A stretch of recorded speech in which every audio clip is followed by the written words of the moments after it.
Hello everyone, welcome to prepare करो CAT 2023 के लिए जो क्रैश कोर्स चल रहा है उसमें अभी तक टोटल 8 लेक्चर्स यहाँ पर अपलोड हो चुके हैं, राइट। जिसमें हम लोगों ने लगभग एरिथमेटिक सेक्शन क्वांट का कंप्लीट कर लिया है, राइट। बस एक आज का सेशन है टाइम एंड डिस्टेंस पार्ट 2, उसके साथ हमारा एरिथमेटिक कंप्लीट हो जाएगा। तो पूरा एरिथमेटिक आप यहाँ से पढ़ सकते हैं। इसके आने वाले लेक्चर्स में हम लोग रिमेनिंग सेक्शंस ऑफ क्वांट यहाँ पर कवर करेंगे, ठीक है।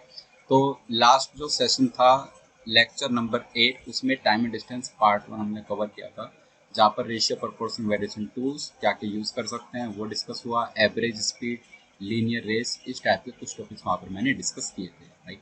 तो आज उसी जर्नी को कंटिन्यू करेंगे टाइम एंड डिस्टेंस पार्ट 2 में।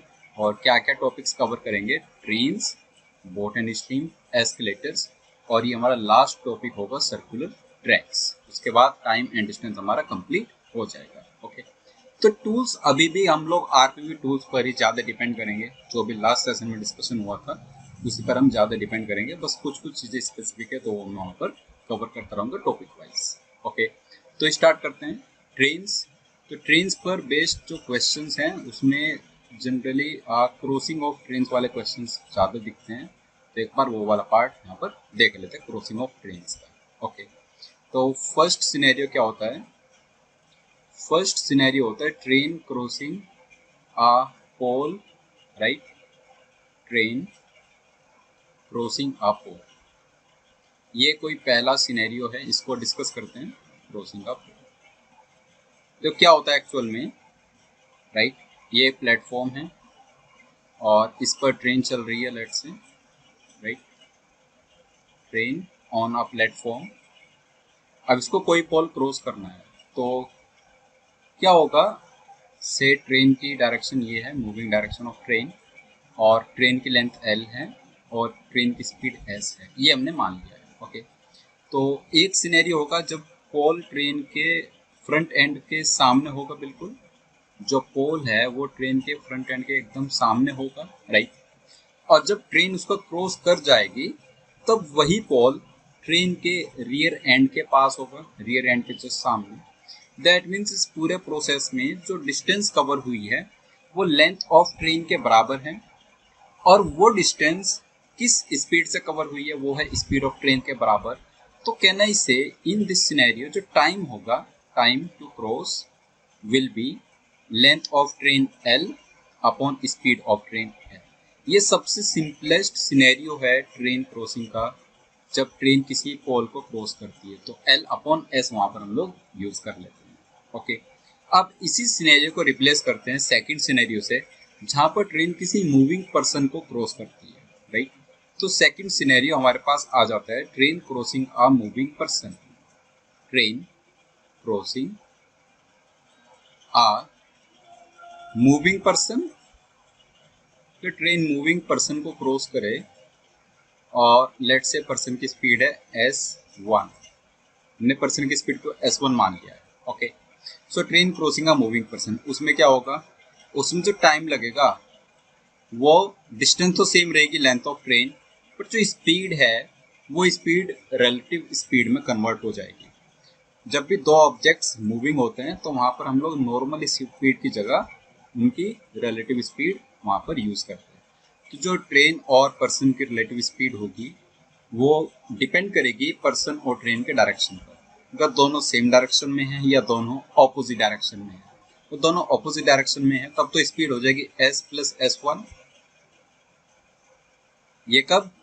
ऑपोजिट डायरेक्शन के केस में, ऑपोजिट डायरेक्शन।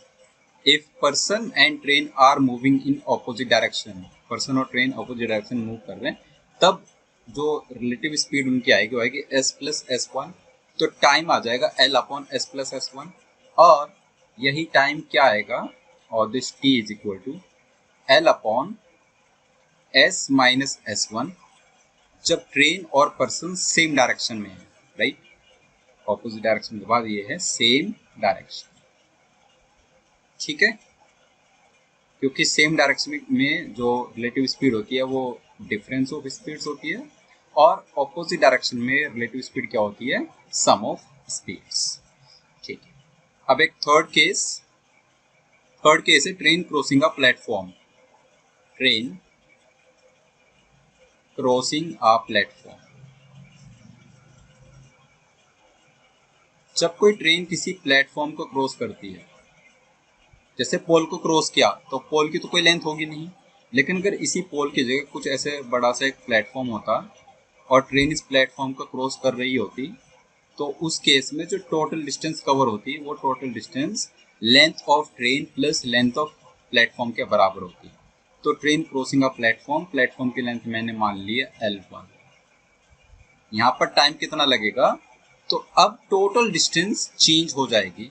टोटल डिस्टेंस होगी length of train and length of platform L plus L1, but अभी भी स्पीड तो सिर्फ ट्रेन की ही है, राइट।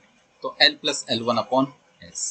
अब एक fourth scenario, fourth and the last scenario हमारे पास ये है train crossing another train, crossing another train, right, another train. ठीक है, तो यहाँ पर जो हमारे पास टोटल डिस्टेंस होगी वो अनदर ट्रेन की लेंथ उसमें ऐड हो जाएगी, राइट। अनदर ट्रेन की लेंथ L1 मान लेते हैं और इसकी स्पीड मान लेते हैं S1।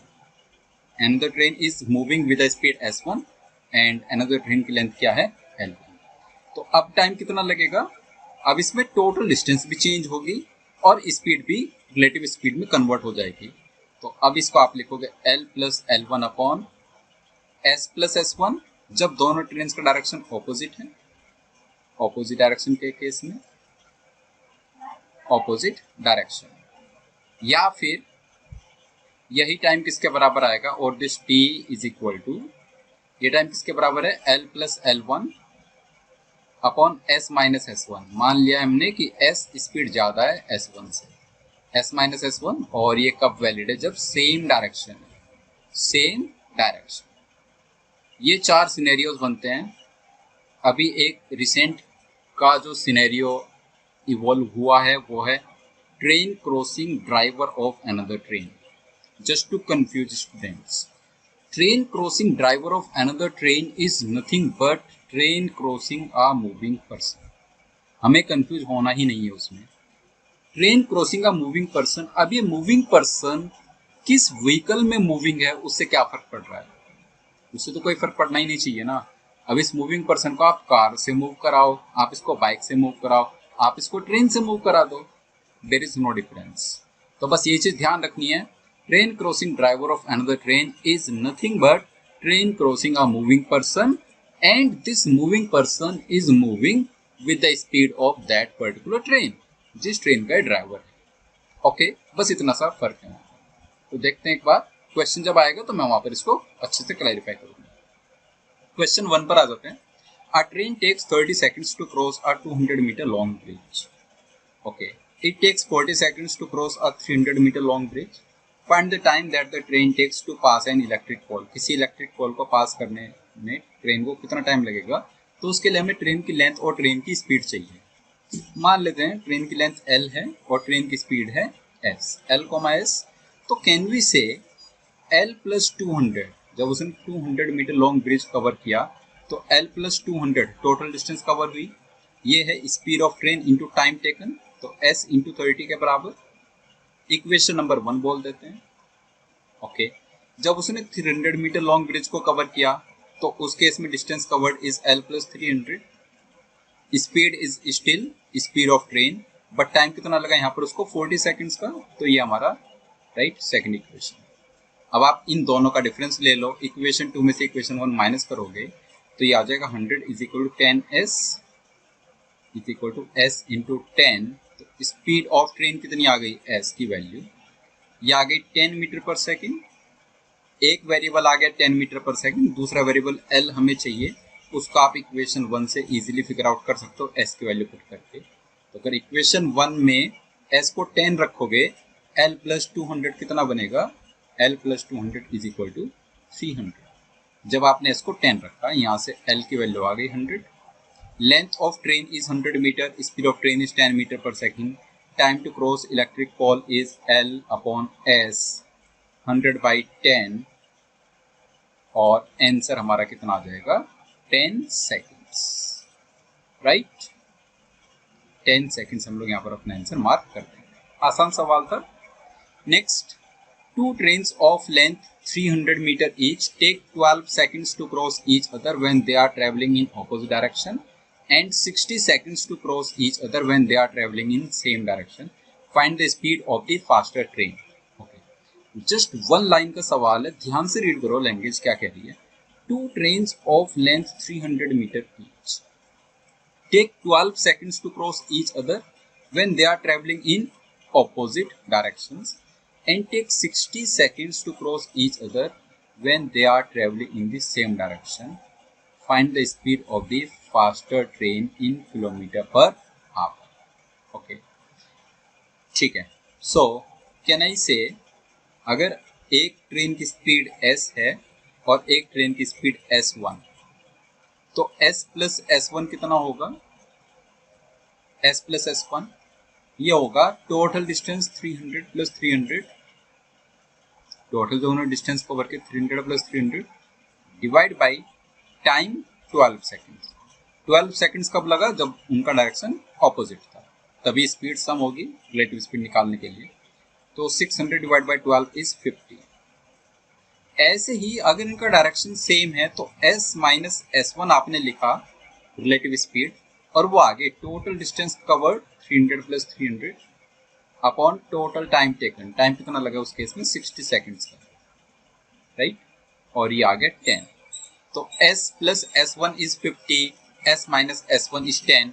दोनों को ऐड कर दोगे तो ट्वाइस ऑफ s कितना बनेगा? 60। s इज 60, यहाँ से s आ गया 30। s 30 इक्वेशन 1 या 2 का यूज करोगे तो s1 will become 20। If s is 30, s1 is 20 और ये मीटर पर सेकंड में है, तो can I say speed of faster train is 30 metre per second, but हमसे स्पीड पूछ गई है किलोमीटर पर आवर में। वेरी फर्स्ट टॉपिक डिस्कस हुआ था टाइम एंड डिस्टेंस में, लेक्चर 8 को आप रेफर कर सकते हो। मीटर पर सेकंड को किलोमीटर पर आवर में कन्वर्ट करना है तो 18/5 से मल्टीप्लाई करना होगा। तो 30 मीटर पर सेकंड को 18/5 से मल्टीप्लाई करोगे, 30 मीटर पर सेकंड इंटू 18/5, तो ये कितनी स्पीड बन जाएगी? 108 किलोमीटर पर आवर, राइट। ये हमारा फाइनल आंसर होगा। Speed of faster train in kilometer per hour is 108। I hope clear है। Next, a 600 meter long train traveling at 216 kilometer per hour crosses the driver of a slower train. Driver की बात हो रही है, which is 600 meter long and traveling in the opposite direction, और ये time लगा crossing में 6 seconds का। You have to find the time taken by the two trains to cross each other if they travel in the same direction. Okay? तो एक की speed हमें दी हुई है 216 किलोमीटर पर आवर। सबसे पहला काम 216 किलोमीटर पर आवर को मीटर पर सेकंड में कन्वर्ट करना होगा।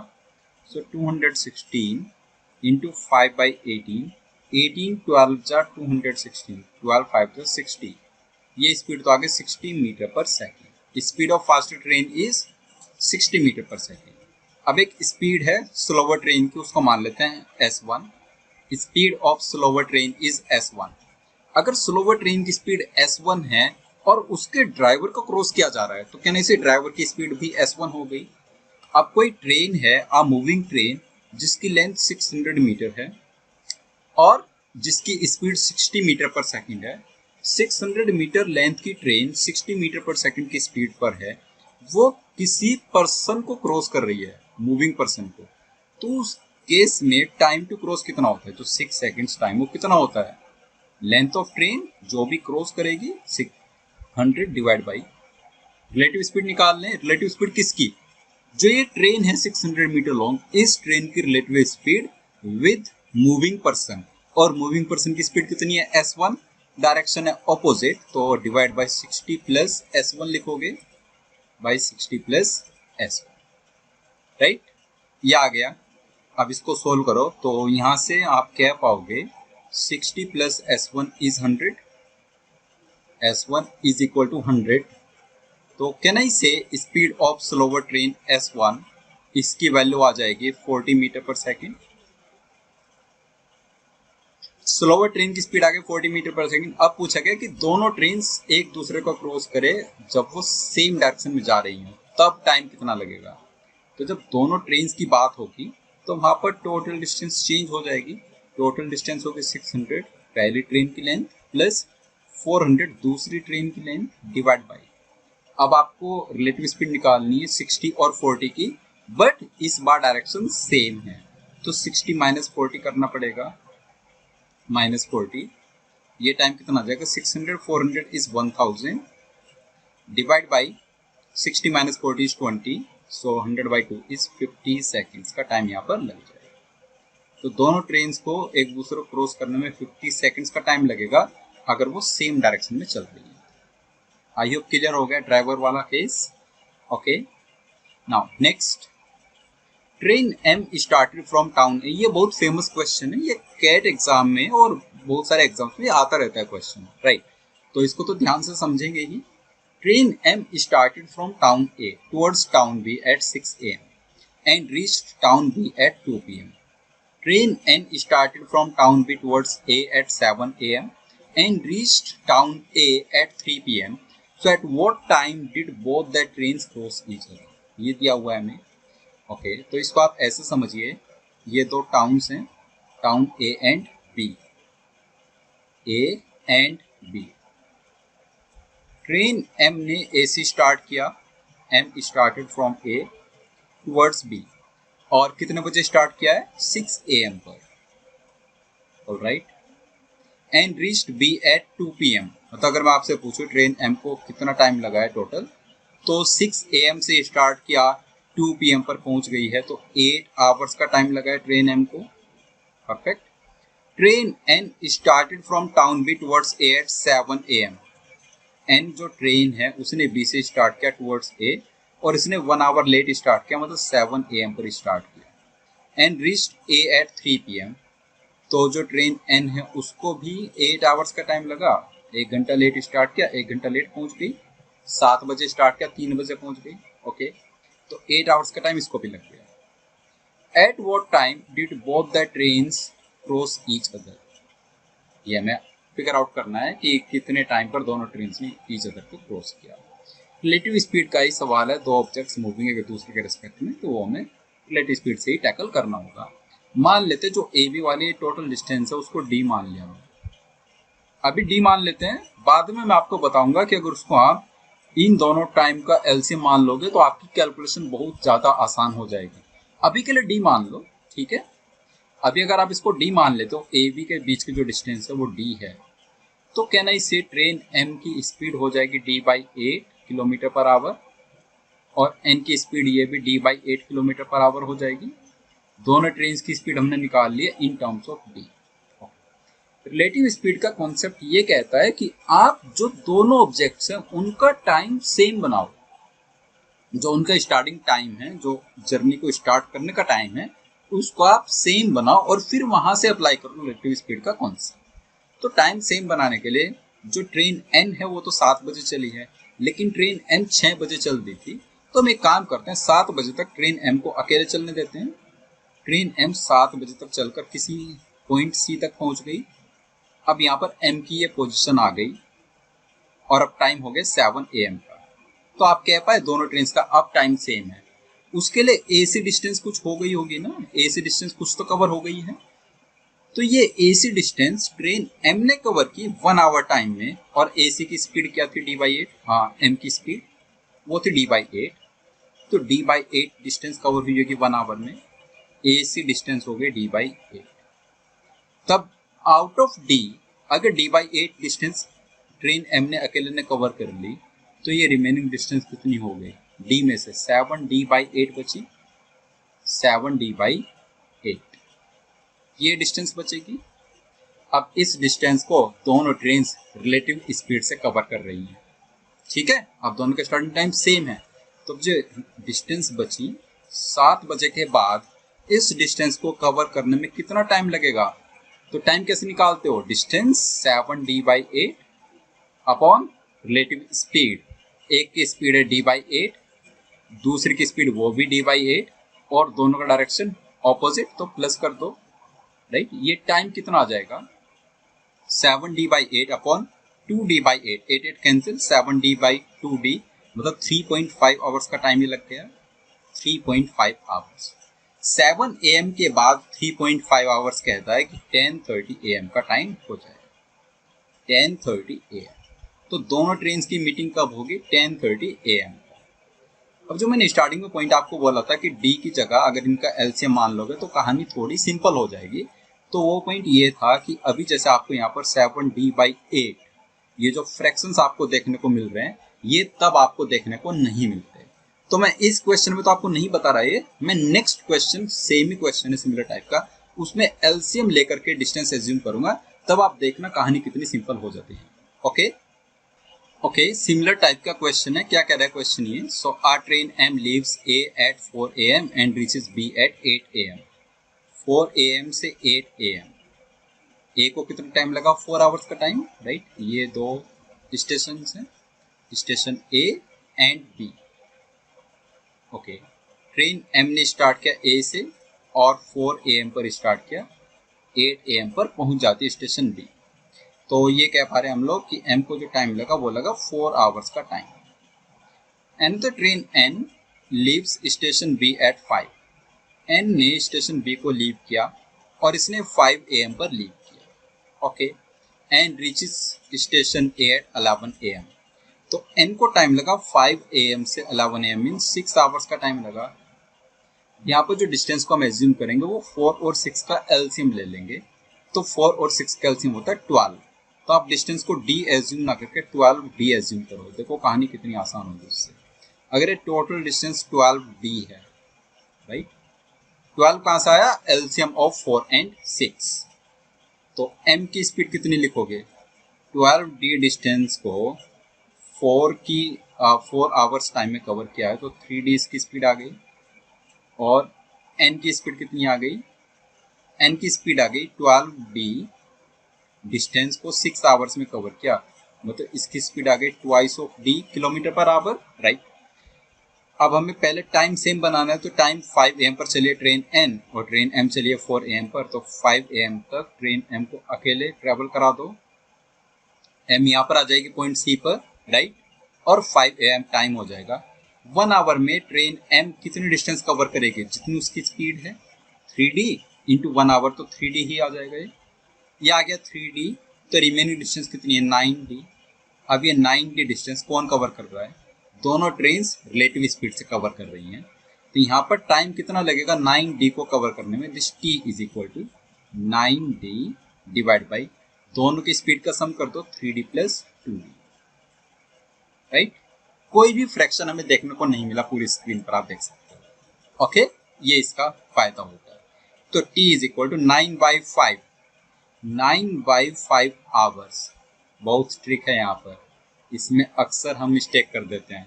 9/5 आवर्स को मिनट में अच्छे से कन्वर्ट कीजिए, राइट। तो 9/5 आवर को पहले लिखो 1 एंड 4/5, राइट, आवर्स। 1 आवर तो अलग हो गया, 4/5 आवर्स में कितने मिनट्स होंगे, 4/5 इंटू 60 करोगे तो 48 मिनट्स आ जाएगा, तो 1 आवर 48 मिनट्स ये हो जाएगा।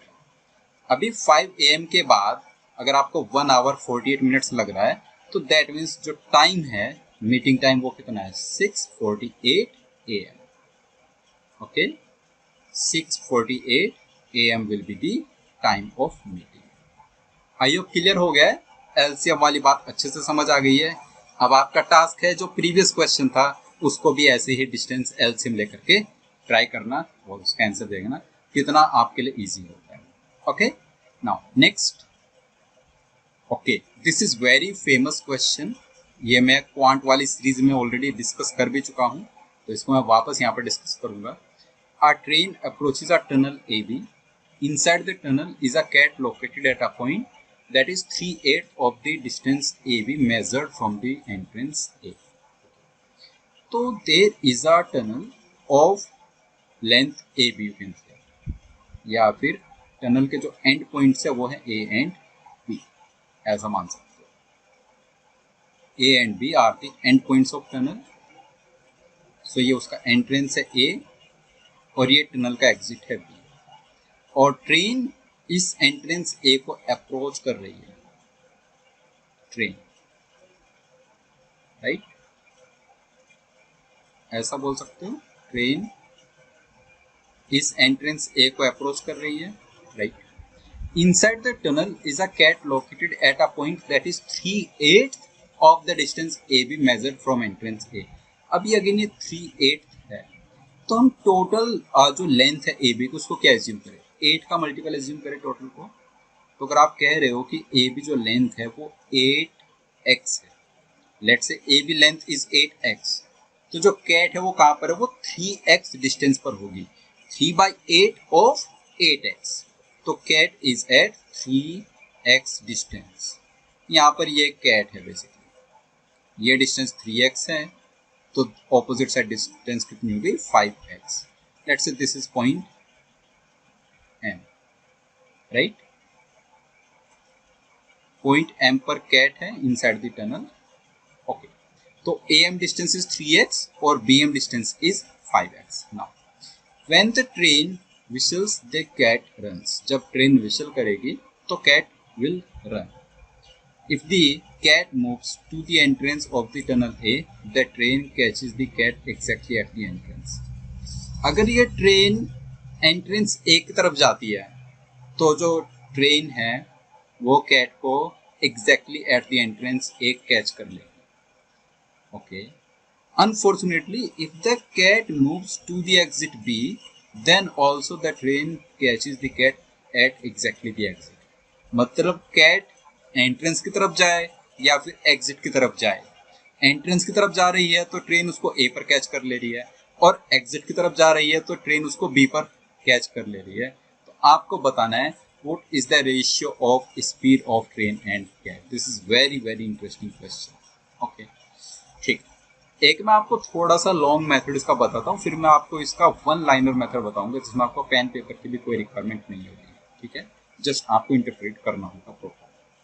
मान लेते हैं अभी जो ट्रेन है, अभी जो प्रेजेंट सिनेरियो है उसमें ट्रेन एंट्रेंस ए से डी डिस्टेंस पर है, ये डिस्टेंस बी है, ऐसा मान लें। ट्रेन की स्पीड मान लो s और कैट की स्पीड मान लो s1, तो फाइनली आपको S रेशियो S1 बताना होगा, ठीक है। तो जर्नी टाइम तो सेम ही होगा, अगर ट्रेन और कैट अब यहाँ से स्टार्ट करके और A पर इनकी मीटिंग हो रही है या फिर B पर मीटिंग हो रही है, जर्नी टाइम तो सेम है। जब टाइम सेम होता है तो रेशियो ऑफ डिस्टेंस और रेशियो ऑफ स्पीड बराबर होता है।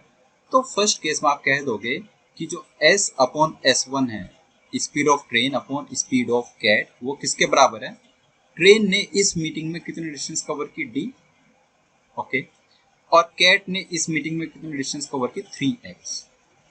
तो ये बन गया पहला सिनेरियो, ओके। दूसरा सिनेरियो, जब एग्जिट बी पर ट्रेन ने कैट को कैच किया तो इनकी स्पीड का रेशियो S/S1 किसके बराबर आया, तब ये रेशियो आया D + 8x is the distance covered by train, train ने D + 8x कवर की टोटल डिस्टेंस और कैट ने कवर की 5x। यह बन गया scenario 2।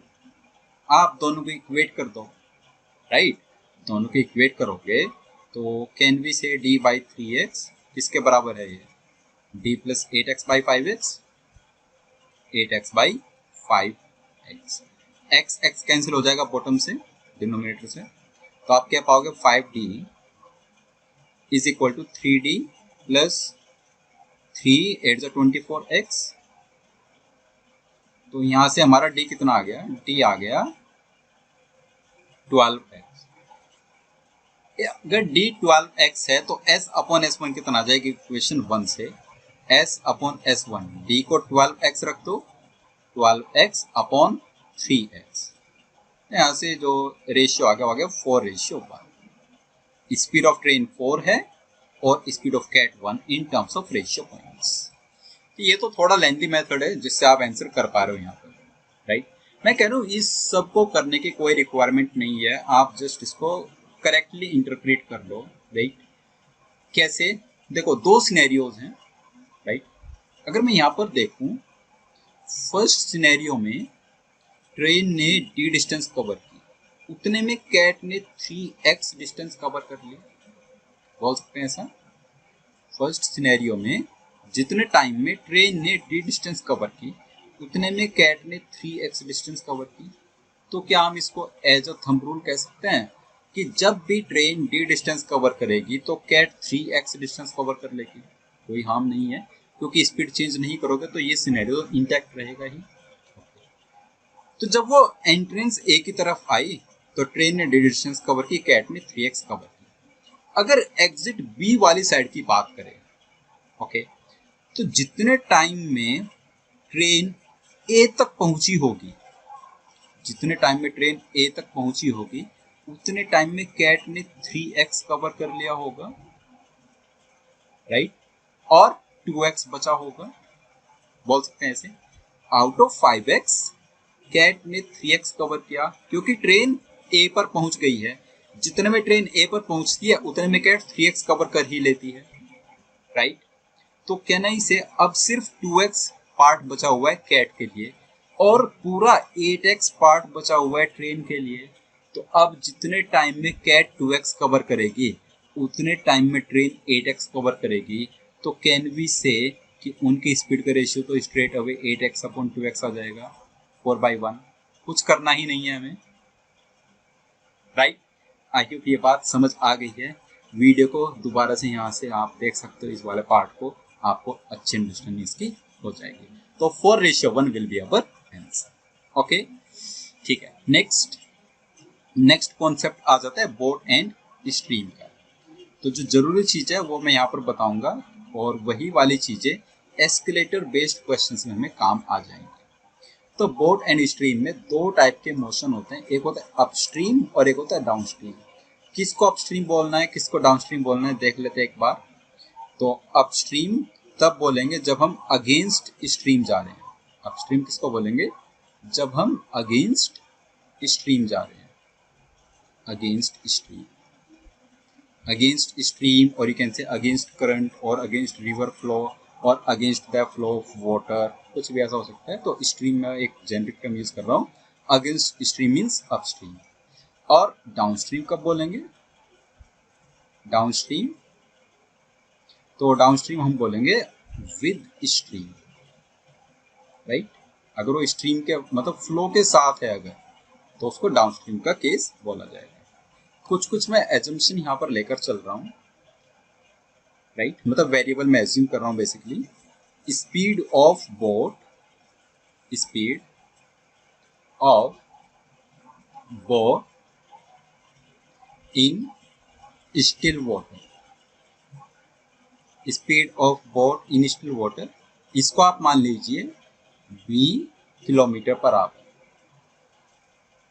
b boat and b, right, is the variable. Then speed of stream और स्पीड ऑफ वाटर और स्पीड ऑफ करंट, तो इसको मान लेते हैं c किलोमीटर पर आवर। एक हुआ b किलोमीटर पर आवर, एक हुआ c किलोमीटर पर आवर। ये हम एज अ स्टैंडर्ड यूज करेंगे आने वाले क्वेश्चंस में, ठीक है, याद रखना आसानी से। तो हमारे पास दो सिनेरियोज बन रहे हैं, एक अगेंस्ट स्ट्रीम और एक विद स्ट्रीम। तो इससे दो स्पीड्स बन जाएंगे कि अपस्ट्रीम स्पीड कितनी है और डाउनस्ट्रीम स्पीड कितनी है। Okay, upstream speed, upstream speed वो कितनी होगी?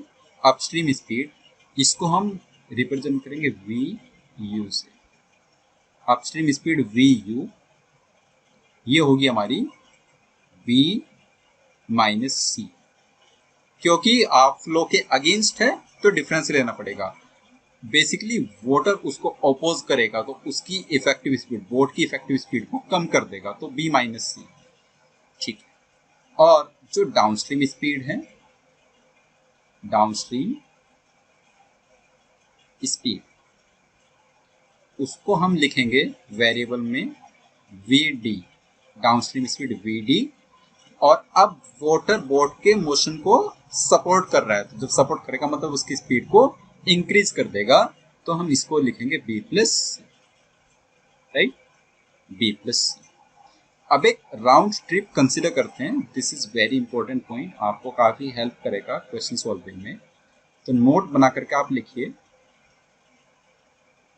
अगर कोई बोट राउंड ट्रिप कंप्लीट करती है, पॉइंट ए से पॉइंट बी के बीच कोई बोट जाती है, राइट, तो डिस्टेंस ए बी और डिस्टेंस बी है, बराबर डिस्टेंस है, ओके, ठीक है। तो मान लेते हैं डिस्टेंस इज डी। अगर बोट ए से बी गई और बी से ए आई, बोट का डायरेक्शन भले ही चेंज हुआ हो, वाटर का डायरेक्शन तो सेम रहेगा। तो लेट से वाटर राइटवर्ड फ्लो कर रहा था, तो जब बोट राइटवर्ड गई तो उस केस में आ गई हमारे पास डाउनस्ट्रीम स्पीड, और जब बोट लेफ्टवर्ड आई मतलब वो वाटर के अगेंस्ट आई तो उस केस में स्पीड आ गई अपस्ट्रीम स्पीड वी, ओके। अगर मैं यहाँ पर एवरेज स्पीड कंप्यूट करनी चाहूँ, एस एवरेज, अगर आपको डिस्टेंस और स्पीड्स गिवन होती है तो एवरेज स्पीड कैसे निकालते हैं? Total distance is twice of D, right, और टोटल टाइम कैसे निकालोगे? तो D by V D, D by V D is B plus C, D by B plus C, and plus D by B minus C, upstream speed V U, right, D by B minus सी।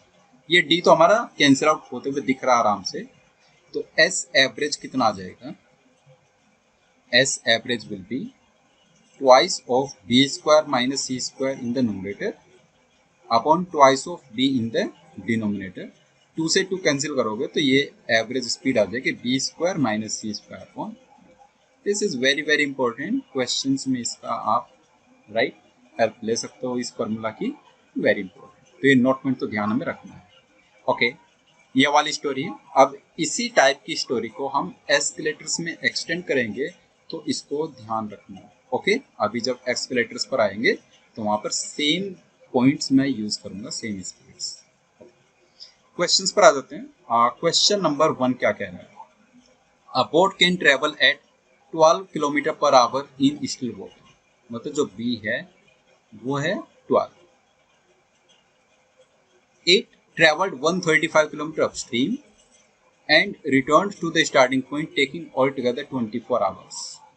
तो जो total distance है वो कितनी है? 270 kilometre, 135 plus 135, B है हमारा 12 kilometer per our, okay. और जो टोटल टाइम लगा वो लगा 24 hours, fine, 24 hours is the total time. Find the rate at which the stream flows, हमें सी बताना है, सी की वैल्यू।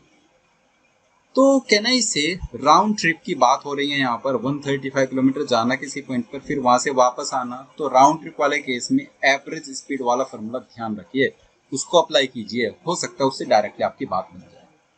तो आप कह रहे हो जो एवरेज स्पीड है वो होगी 12 का स्क्वायर माइनस सी का स्क्वायर अपॉन 12, ये एवरेज स्पीड है। और एवरेज स्पीड किसके बराबर होती है? Total distance travelled upon total time taken. तो बात बन तो गई, इसी की वैल्यू सीधा आ जाएगी यहाँ से। 12 2 24, 135, तो क्या नहीं इसे 12 का स्क्वायर 144 माइनस सी का स्क्वायर इज 135। यहाँ से तो स्ट्रेट अवे आप कह पा रहे हो सी स्क्वायर इज 9। अगर सी स्क्वायर 9 है तो स्पीड ऑफ वाटर सी कितना होगा? 3 किलोमीटर पर आवर। -3 नहीं लिख रहे हैं क्योंकि speed can't be negative, speed हमेशा पॉजिटिव होनी चाहिए, इसलिए पॉजिटिव वैल्यू ले ली हमने 3 किलोमीटर पर आवर, ओके। तो ये ध्यान रखना जब भी राउंड ट्रिप की बात हो बोट एंड स्ट्रीम में, तो ये जो एवरेज स्पीड वाला कॉन्सेप्ट मैंने आपको बताया, जो नोट पॉइंट है, उसकी हेल्प आपको लेनी चाहिए, ओके। नेक्स्ट क्वेश्चन है, a boat covers 48 kilometer upstream and returns to its starting point. It covers the upstream journey in 2 hours more than the downstream journey. Okay. The speed of the boat in still water is 5 times the speed of the stream. तो मान लो speed of stream x है, तो speed of boat क्या होगी? 5x, यही तो कह रहे हो ना आप। स्पीड ऑफ स्ट्रीम अगर x है तो स्पीड ऑफ बोट होगी 5x, ठीक है। तो अगर आपसे अपस्ट्रीम स्पीड पूछे वो हो जाएगी 4x बी माइनस सी, और डाउनस्ट्रीम स्पीड पूछे तो वो हो जाएगी 6x बी प्लस सी की वैल्यू, वी यू और V D, 4x and 6x आ गई, ठीक है। लिखा है a boat covers 48 kilometer upstream and returns to its starting point, और वापस उसने रिटर्न किया, ओके। It covers the upstream journey in 2 hours more than the downstream journey. अब यहाँ पर आपको अपस्ट्रीम का टाइम अलग उसने दिया हुआ है, डाउनस्ट्रीम का टाइम अलग दिया हुआ है, मतलब अपस्ट्रीम के टाइम में और डाउनस्ट्रीम के टाइम में उसने रिलेशन आपको प्रोवाइड किया, राइट। तो एवरेज स्पीड तो नहीं बता सकते हम लोग यहाँ पर, क्योंकि टोटल टाइम नहीं है हमारे पास, ऑल द टोटल डिस्टेंस हमारे पास है, ठीक है। तो एवरेज स्पीड वाले कॉन्सेप्ट से थोड़ा यहाँ पर बच रहे हैं। It covers the upstream journey. अगर आप अपस्ट्रीम जर्नी में टाइम की बात करो, time taken in upstream journey, तो वो टाइम कितना लगेगा, डिस्टेंस है 48 और स्पीड कितनी है, upstream speed is 4x, right. तो ये टाइम उसको लगा 12/x का, और यही टाइम अगर आप डाउनस्ट्रीम जर्नी के लिए निकालोगे तो आएगा 48/6x, ये टाइम आ रहा है 8/x का। दोनों टाइम का डिफरेंस कितना है, दोनों टाइम का डिफरेंस है 2 आवर्स। तो कैन वी से इन दोनों का डिफरेंस लिखेंगे TU minus TD is 4/x, और ये कितना है 2 आवर्स। तो यहाँ से x कितना आ जाएगा, x is equal to 2, x 2 आ गया तो find the speed of stream, x equal to straight away हमारा आंसर आ जाएगा। तो speed of C stream is x और is 2 kilometer per hour. I hope ये क्लियर हो गया है, right. Now next question number 3। Raj made an upstream journey of 30 km in a certain time. If his speed in still water was 2 km per hour less and the speed of the stream was 2 km per hour more, he would have taken 10 hours more for that journey. So find his upstream speed. उसकी upstream speed बतानी है, okay. Speed of boat मान लेते हैं, या राज है basically यहाँ पर, तो उसकी स्पीड मान लेते हैं B इन स्टिल वाटर, और स्पीड ऑफ करंट मान लेते हैं C। अपस्ट्रीम स्पीड कितनी होनी चाहिए, VU। अपस्ट्रीम स्पीड होनी चाहिए B माइनस C, ओके। उसने बताया कि अगर उसकी speed 2 kilometer per our less हो जाए और स्ट्रीम की स्पीड 2 किलोमीटर पर आवर मोर हो जाए, तो उस केस में जो अपस्ट्रीम स्पीड आएगी VU डैश से मैं रिप्रेजेंट कर रहा हूँ, राइट, वो आ जाएगी B माइनस 2। उसकी स्पीड तो 2 लेस हो गई माइनस, और स्ट्रीम की स्पीड 2 मोर हो गई तो माइनस C प्लस 2, और ये स्पीड आ गई B माइनस C माइनस 4। मतलब ये स्पीड आ गई, इनिशियल जो उसकी स्पीड थी VU उससे 4 लेस, बोल सकते हैं ऐसा, उससे 4 लेस ही स्पीड आ गई, ठीक है। अगर उसकी स्पीड कम हो गई तो उसको टाइम ज़्यादा लगना चाहिए। उसको टाइम कितना ज़्यादा लगा, 10 hours more for that journey. उसको 10 आवर्स ज़्यादा लगा इस वजह से। उसका फाइनल टाइम कितना होगा, डिस्टेंस 30 है अपॉन VU डैश, ये फाइनल टाइम है, माइनस उसका इनिशियल टाइम कितना है 30 अपॉन VU, ये उसका इनिशियल टाइम है, और ये टाइम कितना है 10 आवर्स का, ये डिफरेंस है।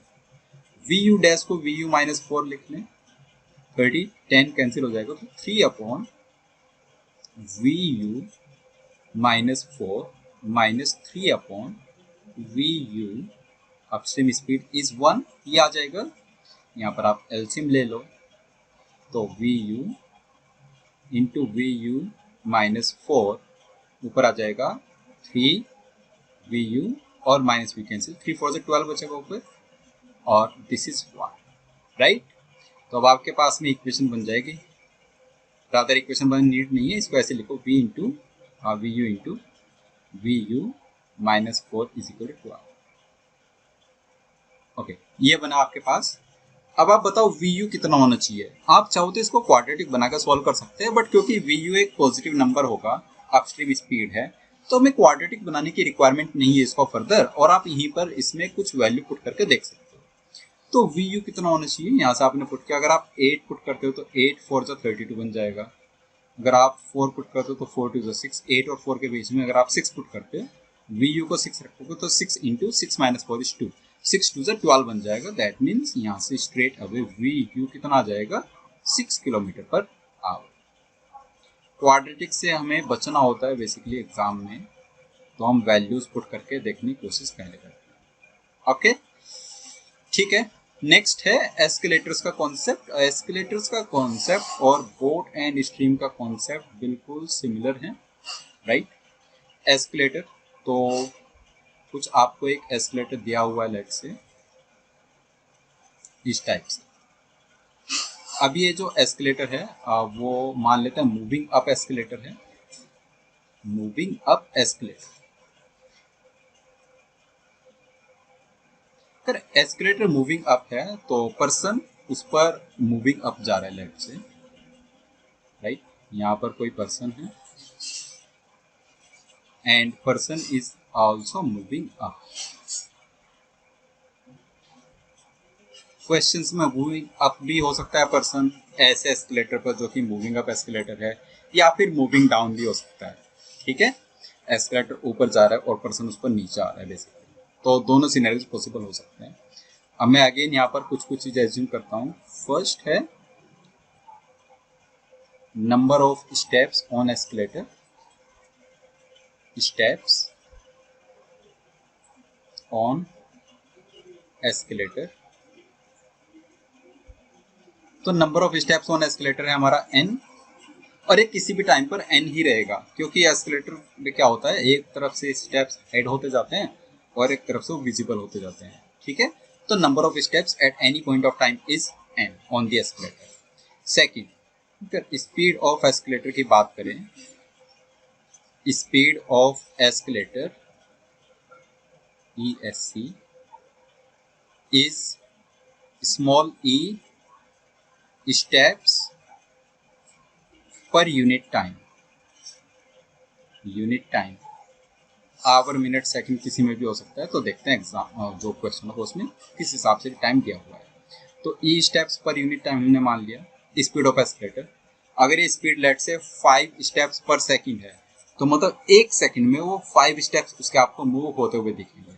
किसी भी एंड पर आप एस्केलेटर पर खड़े हो, चाहे बॉटम चाहे फिर टॉप पर, तो आपको दिखेगा 5 स्टेप्स उसके मूव हुए हैं। Okay. Third, speed of person की बात करें, स्पीड ऑफ पर्सन, तो जो भी पर्सन है वेदर मूविंग अप और moving down, speed of person को मान लेते हैं p number of steps per unit time. अभी इसमें एस्केलेटर का कोई हाथ नहीं है, ये पर्सन की हिमसेल्फ और हरसेल्फ की स्पीड है p steps per unit time, मतलब खुद से कितने स्टेप्स कवर कर रहा है पर्सन। ओके। जब एस्केलेटर की स्पीड को पर्सन की स्पीड के साथ कंबाइन कर देंगे तो डाउनस्ट्रीम अपस्ट्रीम जैसे दो सिनेरियो बन जाएंगे।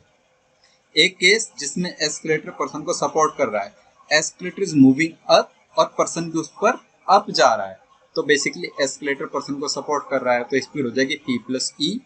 या फिर एस्केलेटर जा रहा है डाउन और पर्सन जा रहा है अप, तो स्पीड आ जाएगी p माइनस ई। ओके। तो अभी वाले सिनेरियो के हिसाब से आप देखो, अगर इस सिनेरियो में मैं आपसे पूछूं टाइम अप कितना होगा, अप मीन्स अगर पर्सन मूविंग अप है तो टोटल स्टेप्स n उनको कवर करने हैं, और स्पीड कितनी है p प्लस ई, दोनों डायरेक्शन क्योंकि सेम है। बेसिकली एस्केलेटर पर्सन को सपोर्ट कर रहा है n अपॉन p प्लस ई। ओके। और इसमें अगर आपसे t डाउन पूछूं, मतलब पर्सन टॉप पर है और एस्केलेटर मूविंग अप है, पर्सन टॉप से डाउन आ रहा है, तो पर्सन और एस्केलेटर एक दूसरे को अपोज कर रहे हैं, तो उस केस में स्पीड उनकी p माइनस ई हो जाएगी, टाइम लगेगा n upon p minus, right. और अगर एस्केलेटर स्विच ऑफ है, t ऑफ में लिख रहा हूं, of means escalator is turned of, तो टाइम लगेगा n अपॉन p। अब चाहे पर्सन उस एस्केलेटर पर ऊपर जाए या फिर नीचे जाए, टाइम उसको सेम ही लगेगा n अपॉन p। आई होप क्लियर है ये वाला पार्ट, ठीक है। क्वेश्चन पर आ जाते डायरेक्टली। तो क्वेश्चन 1 क्या कह रहा है, A takes 40 seconds to climb up a moving up escalator and 60 seconds to move down the same moving up escalator. How long will A take to move up the escalator when it is turned on? इस question को पहले थोड़ा lengthy method से मैं discuss करूंगा, फिर एक इसका ऑल्टरनेटिव वे यहाँ पर कवर करूंगा। तो A takes 40 seconds to climb up a moving up escalator, मान लेते हैं नंबर ऑफ स्टेप्स n है, right, n is the number of steps, तो टाइम टू गो अप कितना होगा, n अपॉन p प्लस ई होता है, कितना दिया हुआ है ये है 40 सेकंड्स का टाइम लगता है, ठीक है। ऐसे ही टाइम टू गो डाउन, अगर पर्सन डाउन जा रहा है तो उसको टाइम लगता है n अपॉन पी माइनस ई, क्योंकि एस्केलेटर तो मूविंग अप है, ये टाइम लगता है 60। टाइम ज़्यादा ही लगना चाहिए। अगर आप एस्केलेटर के ऑपोजिट जाओगे तो आपको टाइम ज़्यादा लगेगा बेसिकली। ओके, ठीक है। आपको फाइंड क्या करना है, time when escalator is switch off, मतलब आपको n अपॉन पी की रिक्वायरमेंट है। Okay, n upon P. तो कुछ भी करके हमें यहाँ से e एलिमिनेट करना है ना। काम करो, इस इक्वेशन को रीराइट करके लिखो, p plus E is n/40, और इसको रीराइट करके लिख लो p minus E is n/60, क्योंकि हमें तो e एलिमिनेट करना है। अब इन दोनों को ऐड कर दो, दोनों को ऐड करोगे तो ट्वाइस ऑफ p कितना बन जाएगा, n/40 plus n/60, 40 plus n/60, n/40 plus n/60 कितना होगा, n/24। ये आप आराम से बता सकते हो। तो n अपॉन p की रिक्वायरमेंट थी, वो कितना आ जाएगा, 24 टू 48। तो जो टाइम है, टाइम वो कितना हो जाएगा, 48 सेकेंड। जब एस्केलेटर को टर्न ऑफ कर देंगे तो उसको टाइम कितना लगेगा, 48 सेकेंड्स का टाइम लगेगा पर सेकंड। ठीक है, n अपॉन पी की वैल्यू। ये एक तरीका है। अब इससे अच्छा तरीका देखो, थोड़ा ऑल्टरनेटिव मेथड, ये हमने लास्ट सेशन में एक पॉइंट डिस्कस किया था। आपको 3 सिनेरियो दिए हुए हैं। एक सिनेरियो है जब स्पीड है p प्लस ई, एक सिनेरियो है जब स्पीड है p माइनस ई, और एक सिनेरियो है जब स्पीड है p, मतलब एस्केलेटर को आपने ऑफ कर दिया है।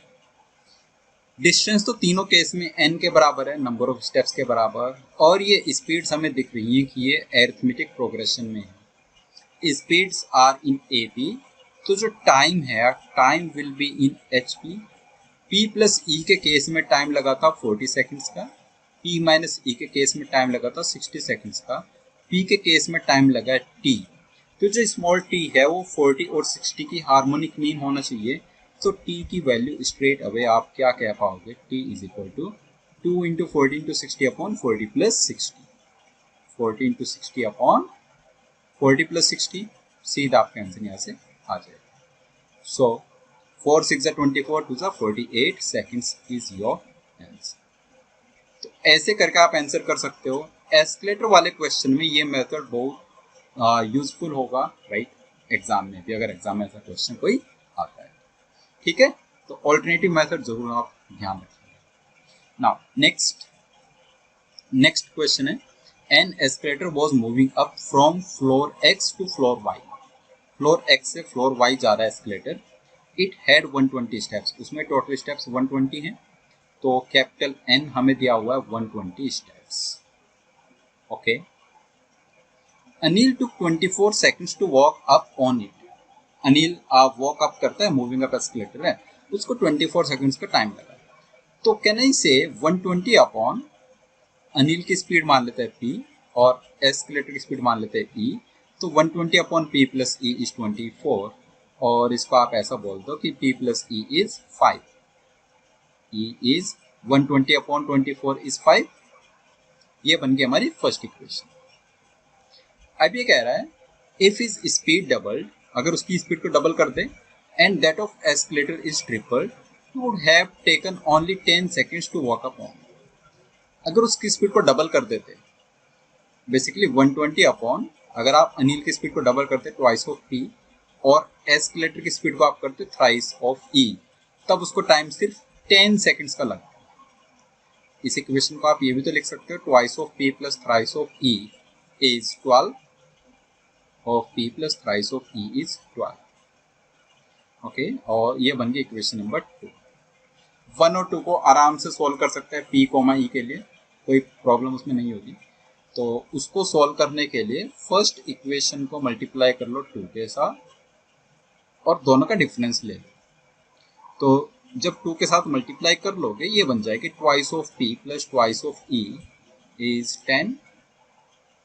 अगर twice of p plus twice of e 10 के बराबर है, और twice of p plus thrice of e 12 के बराबर है, क्या इन दोनों के रिजल्ट को कंबाइन करके e बता सकते हैं? ये तो हमारा सीधा आ गया ना 2, e हमारा 2 आया। अब फर्स्ट से p को आप बता सकते हो 3, फर्स्ट इक्वेशन से, जो कि p plus e equal to 5 थी। तो P हो गया 3, E हो गया 2। क्वेश्चन में पूछा गया find the time he would take to go from y to x। y to x का मतलब है उसको डाउन जाना है, x टू y अप है तो y टू x डाउन है, तो टाइम डाउन कितना आ जाएगा, t डाउन।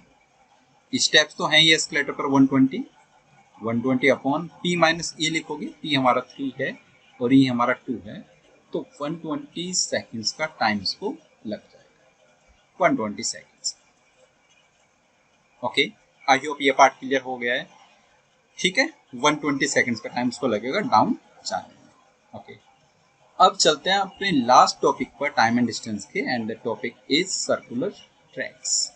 सर्कुलर ट्रैक्स पर बेस्ड किस टाइप के क्वेश्चंस आते हैं और कैसे उनको टैकल करना है, नेक्स्ट 5-10 मिनट्स में ये समझ लेते हैं। okay. तो कोई भी सर्कुलर ट्रैक है हमारे पास और उस पर पर्सन्स रनिंग है, राइट। एक सर्कुलर ट्रैक है इस टाइप से, कहीं पर इसका स्टार्टिंग पॉइंट है, let's say this is the starting point of track, right. Track की लेंथ है L, L is circumference of the track basically, ठीक है, L is length of the track. अब इस पर पर्सन्स रनिंग है A एंड B। अभी 2 persons के लिए देखते हैं, फिर हम 3 के लिए भी देखेंगे। अभी के लिए A and B are running in opposite direction. Okay, person A की स्पीड है स्मॉल a और पर्सन B की स्पीड है स्मॉल b। फाइन, तो इसमें 2 टाइप के क्वेश्चन बनेंगे मीटिंग पर बेस्ड, और तीसरे टाइप का क्वेश्चन बनेगा डिस्टिंक्ट मीटिंग पॉइंट पर बेस्ड। तो पहले मीटिंग वाला क्वेश्चन देख लेते हैं, 2 टाइप का, कि मीटिंग कहाँ पर हुई। या तो मीटिंग वो स्टार्टिंग पॉइंट पर कराना चाहता है या फिर वो एनीवेयर कराना चाहता है ऑन द ट्रैक, 2 चीजें पूछता है। तो क्वेश्चन नंबर 1 किस टाइप का हमसे पूछा जाएगा। क्वेश्चन 1, ये क्वेश्चन है, after how much time A and B meet for the first time anywhere on the track. तो इसको रिलेटिव स्पीड के कॉन्सेप्ट से समझते हैं। A and B opposite direction में जा रहे हैं और उनको एल लेंथ कवर करनी है और उनकी स्पीड आप जानते हो small a and small b. तो कहना इसे जो टाइम लगेगा वो टाइम इनको लगेगा L upon A plus B, क्योंकि ऑपोजिट डायरेक्शन है ए प्लस बी। बट अगर यही दोनों सेम डायरेक्शन में होते तो यही टाइम कितना लगता, ये टाइम इनको तब लगता एल अपॉन ए माइनस बी, अगर ए हमारा ग्रेटर है। ठीक है, तो दोनों सिनेरियो चाहिए सेम डायरेक्शन के लिए, सेम डायरेक्शन, और जो फर्स्ट केस है वो है ऑपोजिट डायरेक्शन के लिए, दोनों सिनेरियोस पॉसिबल है। ओके, और दिस, ठीक है। अब दूसरा सवाल बनता है कि अगर स्टार्टिंग पॉइंट पर उनकी मीटिंग है, तो दूसरा सवाल क्या है, after how much time A and B meet for the first time at the starting point. ठीक है, ये सेकंड क्वेश्चन है। अब देखो, अगर आप चाहते हो कि उनकी मीटिंग स्टार्टिंग पॉइंट पर हो, तो उसके लिए जरूरी है कि हमारा जो ए है वो भी स्टार्टिंग पॉइंट पर आ जाए और जो बी है वो भी स्टार्टिंग पॉइंट पर आ जाए। ठीक है, लेकिन जो इनके राउंड्स कंप्लीट करने का टाइम है वो तो डिफरेंट है, क्योंकि इनकी स्पीड्स डिफरेंट है।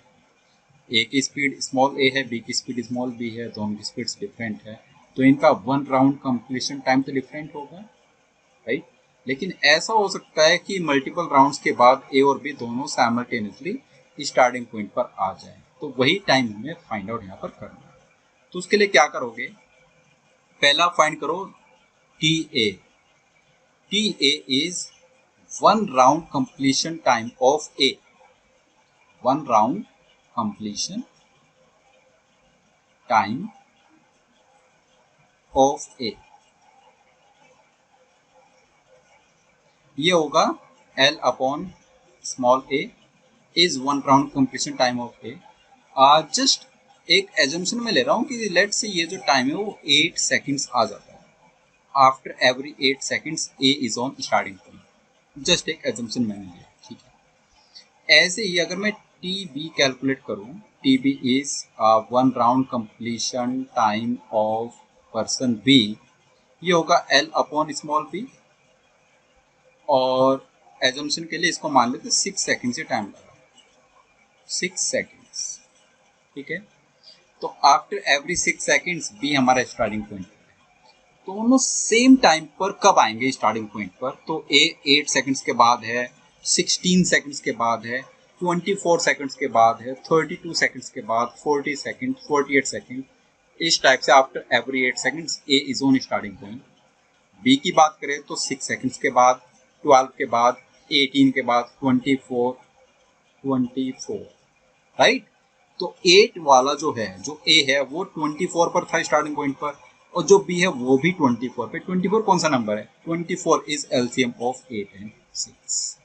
तो कैन वी से ऐसे केस में जो हमारा सेकंड क्वेश्चन है उसको आंसर करने के लिए हमें इनका 1 round completion time find out करके उसका एलसीएम निकाल लेना है, वहीं से हमारा काम चल जाएगा। तो LCM of L by A, L by B will be answer to second question. ठीक है, तो ये बहुत आसान हो गया। ये वाला टाइम कैसे निकालेंगे? This T is equal to LCM of L by A, L by B, 1 round completion time of A and 1 round completion time of B। Second point इसी में, ये जो टाइम हमने निकाला, this time is independent of direction. A and B same direction में हो, opposite direction में, doesn't matter. So this is independent of direction. ठीक है, ऑपोजिट में होंगे तब भी सेम टाइम आएगा, और सेम डायरेक्शन होगी तब भी सेम टाइम आएगा। I hope this is clear. Now अब ये स्टोरी एक्सटेंड करते हैं 3 पर्सन्स के लिए। यही दोनों सवाल को आंसर करने की कोशिश हम लोग करते हैं। ठीक है, यही 2 क्वेश्चंस हैं। So A B and C are 3 runners this time, और इसकी स्पीड स्मॉल सी है। ये दोनों सवाल हैं after how much time A B and C meet for the first time anywhere, और सेकंड क्वेश्चन है एट द स्टार्टिंग पॉइंट। मैं सेकंड क्वेश्चन को पहले आंसर कर लेता हूँ, ये तो फटाफट आ जाएगा। T is equal to LCM of 1 round completion times of A, B and C, तो LCM of L by A, L by B, L by C। ये तो मैं फटाफट बोल सकता हूँ। इंडिपेंडेंट ऑफ डायरेक्शन है, तो डायरेक्शन कोई सा भी होगा, डजेंट मैटर। ठीक, अब क्वेश्चन 1 पर चले तो क्वेश्चन 1 है एनीवेयर ऑन द ट्रैक। तो अब 3 लोगों के लिए एक साथ रिलेटिव स्पीड अप्लाई करने वाला तो कोई कॉन्सेप्ट हमारे पास होता नहीं है। तो क्या करेंगे, पहले आप इनकी पेयर वाइज मीटिंग करा दो। मतलब आप फाइंड करो कि ए और बी कब मिलेंगे, time to meet for A and B. A and B कितने टाइम के बाद मिलेंगे? तो ए एंड बी का अभी देखें तो डायरेक्शन ऑपोजिट है यहाँ पर, तो इनको टाइम लगेगा एल अपॉन स्मॉल ए प्लस बी, बोल सकते हैं ऐसा। ठीक है, अगर ऐसे ही मैं time to meet for B and C निकालना चाहूँ तो टी बी सी, ये कितना आएगा? L upon B plus C, ये आ जाएगा। After every L upon A plus B time A and B की मीटिंग हो रही है। After every L upon B plus C time B and C की मीटिंग हो रही है। तीनों की मीटिंग आपको करानी है, तो कहना इससे अगेन एलसीएम वाला अप्रोच यहाँ पर हेल्प करेगा। अब इसके बाद, राइट, इसके बाद जो अगला स्टेप है उसमें हमें एलसीएम मेथड हेल्प करेगा, एलसीएम अप्रोच। तो जो टाइम इनको लगेगा वो लगेगा LCM of T A B T B. Simple, this will give you your final answer. अब जरूरी नहीं है आप ए बी और बी सी का निकालो, आप चाहते तो ए सी और बी सी का निकाल सकते हो, या फिर ए बी और ए सी का निकाल सकते हो। तो कोई भी 2 पेयर्स बना लेना आउट ऑफ 3 पेयर्स, और उनका आप टाइम निकालो, दोनों का एलसीएम ले लो, that will be answer to the first question. Okay, I hope clear हो गया है। ठीक है, ये रहे मीटिंग वाले क्वेश्चन। अब एक स्पेसिफिक टाइप के क्वेश्चन इसमें होते हैं डिस्टिंक्ट मीटिंग पॉइंट पर बेस्ड। तो डिस्टिंक्ट मीटिंग पॉइंट का मैं आपको सीधे शॉर्टकट लिखा देता हूँ, सीधे उसका जो फॉर्मूला वो मैं आपको लिखा देता हूँ, उस पर कोई हम बहुत ज़्यादा डिस्कशन नहीं करेंगे, राइट। तो एक बार देख ले तो वो क्या होता है। ओके, तो ये कुछ हमसे पूछा गया यहाँ पर, number of distinct meeting points at which A and B meet on the track, ऐसा सिनेरियो। तो जो number of distinct meeting points क्या कहना चाह रहा है, एक्चुअली ये जो सर्कुलर ट्रैक है, ए एंड बी की मीटिंग हर एक पॉइंट पर नहीं होती है। इसमें कुछ स्पेसिफिक पॉइंट्स होते हैं जहाँ पर ए एंड बी की मीटिंग होगी, और फिर वही पॉइंट्स रिपीट होते रहते हैं। तो ऐसे कुछ पॉइंट्स हमारे पास फिक्स्ड आ जाते हैं जिन पर उनकी मीटिंग होती है, वही काउंटिंग हमें बतानी है। ये जो काउंटिंग है ये डिपेंड करती है ए एंड बी के रेशियो पे। ए एंड बी की जो स्पीड है उसके रेशियो पर ये काउंटिंग डिपेंड करती है, right. So, if A is greater than B, and जो हमारे पास A रेशियो B आया वो let's say X ratio Y, simplest ratio आ गया हमारा स्पीड्स का, वो है X रेशियो Y। ओके, 3:2 हो सकता है, या फिर 5:2, 5:3, 5:1, इस टाइप से कुछ भी, मतलब मैं x को ग्रेटर रख रहा हूँ y से अभी के लिए। ओके, तो जो हमारा डिस्टिंक्ट मीटिंग पॉइंट्स होता है वो होता है x प्लस वाई। ये कब होगा? ऑपोजिट डायरेक्शन के लिए, ऑपोजिट डायरेक्शन। और यही होता है हमारे पास x माइनस वाई, ये कब होता है? ये होगा सेम डायरेक्शन के लिए, सेम डायरेक्शन। इसका मतलब क्या है? लेट से a की स्पीड है 20 मीटर पर सेकेंड और जो स्मॉल b है वो है 10 मीटर पर सेकेंड। एक है 20 मीटर पर सेकेंड, एक है 10 मीटर पर सेकेंड। तो जो number of distinct meeting points होगा, पहले आप उसके लिए 20:10 निकालोगे। 20:10 इज 2:1, राइट? तो number of distinct meeting points हो जाएगा 2 + 1 = 3। कब? ऑपोजिट डायरेक्शन के लिए। और 2 - 1 = 1। कब? Same direction. अच्छा, पूरे ट्रैक पर एक ही डिस्टिंक्ट मीटिंग पॉइंट है ए और बी की मीटिंग के लिए। इट सिग्निफाइज कि ये जो 1 आया वो सिर्फ स्टार्टिंग पॉइंट की ही बात हो रही है और किसी पॉइंट पर इनकी मीटिंग होगी ही नहीं। ओके, तो अगर ए की स्पीड ट्वाइस है बी की स्पीड से, that means A and B 3 points पर मिलेंगे अगर ऑपोजिट डायरेक्शन में जा रहे हैं, और 1 पॉइंट पर मिलेंगे अगर सेम डायरेक्शन पर जा रहे हैं, right? This is one of thing. Second thing, ये जो x प्लस वाई और x माइनस वाई है ये इक्विडिस्टेंट होते हैं, राइट? ये पॉइंट्स आपस में इक्विडिस्टेंट होते हैं, इक्विडिस्टेंट पॉइंट्स। मतलब अगर 5 पॉइंट्स है ना, तो ट्रैक को 5 इक्वल पार्ट्स में डिवाइड करेंगे। अगर 3 पॉइंट्स हैं तो ट्रैक को 3 इक्वल पार्ट्स में डिवाइड करेंगे। 3 पॉइंट्स कैसे आएंगे? सो 3 पॉइंट्स आएंगे 1, 2 और एक स्टार्टिंग पॉइंट। इस टाइप से 3 पॉइंट्स मतलब इक्वली स्प्रेड होंगे, इवनली स्प्रेड। ओके, ठीक है। नाउ नेक्स्ट क्वेश्चन नंबर 1 पर आ जाते हैं। तो ये 1, 2 एंड 3 बेसिकली 3 पार्ट्स हैं यहाँ पर, तीनों को कवर करते हैं 1 बाय 1। फर्स्ट है m and n start running simultaneously from a point on a circular track. 900 meter long track है, इन ऑपोजिट डायरेक्शन में वो स्टार्ट करते हैं। सो m and n उनके स्पीड्स 5 and 1 दे दी है हमें। After how much time will they meet for the first time? First meet उनकी कहाँ पर होगी? ओके, तो ये टाइम आ जाएगा t = डायरेक्शन ऑपोजिट है, track length 900 upon sum of speeds 5 + 1, ये टाइम आ गया 150, राइट? 900 / 6 is 150 seconds. इसमें तो कुछ नहीं करना है, राइट? अगर वो स्टार्टिंग पॉइंट पर पूछता तो 900 अपॉन 5 और 900 अपॉन 1 दोनों का एलसीएम निकाल लेते। सेकंड क्वेश्चन क्या है? सेकंड क्वेश्चन है A B and C started running simultaneously from a point on a 600 meter long circular track. तीनों की स्पीड दे दी है और तीनों का डायरेक्शन सेम है। In how many seconds will they all three meet at the starting point? अभी starting point पर पूछ रहा है तो तीनों का एलसीएम निकाल लो। So LCM of 600 by A की स्पीड 1 है, बी की स्पीड बाई 3 कर दो, 600 बाई 3, और सी की स्पीड है 600 बाई 5 कर दो उसके लिए। ओके, तो एलसीएम किसका निकालना है हमें? 600, 200, 120। इज क्वाइट ऑब्वियस, ये जो एलसीएम आएगा यहाँ से कितना आ जाएगा? 600 सेकेंड्स आ जाएगा, राइट? सो ये टाइम था, t = एलसीएम, और हमारा t कितना आ गया फाइनली?